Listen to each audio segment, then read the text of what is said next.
sa ating masipag at mabait na punong guro sa paaralan nito, Sir Andres R. Ustare, sa ating gwapang panahuing pandangal, Mr. Joel Tapuro, Sir, PTA officials, barangay officials, mga magulang, mga guro, ko mag-aral, at lahat ng naririto ngayon, magandang umaga po sa inyong lahat.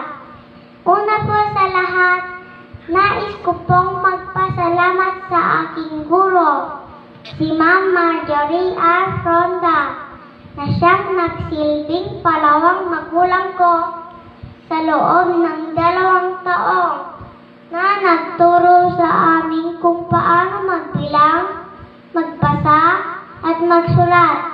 At sa lahat ng mga guro dito sa Silagan Elementary School, nais ko rin pong pasalamatan kasama ng aking mga kapwa mag-aral, ang aming mga magulang, dahil sa walang sawang pagmamahal at pag-aaruga sa amin. Mula tanggal pa kami hanggang ngayon, sa mga sakripisyo ninyo sa amin, maraming salamat po. Ang ating tema, sulong edukalidad, pagtataguyod sa kinabukasan ng bayan. Ito ang ating gabay para lalo pa nating pagbutihin ang ating pag-aaral at makamit ang legalidad ng edukasyon na ating kailangan tungo sa matagumpay na kinabukasan at ang tanging kayamanan. Kaya ang tanging hiling namin sa inyong mga magulang namin na sana huwag ninyong pagkait sa amin ang edukasyon at hindi kayo magsawa sa pagsuporta sa amin hanggang sa kami ay makapagtapos ng mga pipiliin kurso at maging edukadong tao at maging huwaran ng masusunod na henerasyon.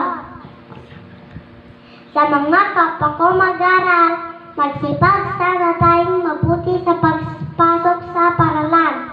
Huwag tayong hihinto sa pag-aaral. Gawin nating makabuluhan ang ating mga buhay. Pilitin nating magsumikap dahil tayong mga kabataan ang pag-asa ng ating bayan.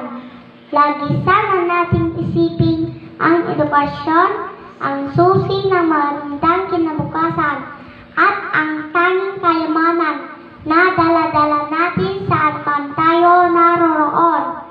Respetuhin at mahalin natin ang ating mga magulang kasi silang nagtataguyod sa ating ng pangangailangan.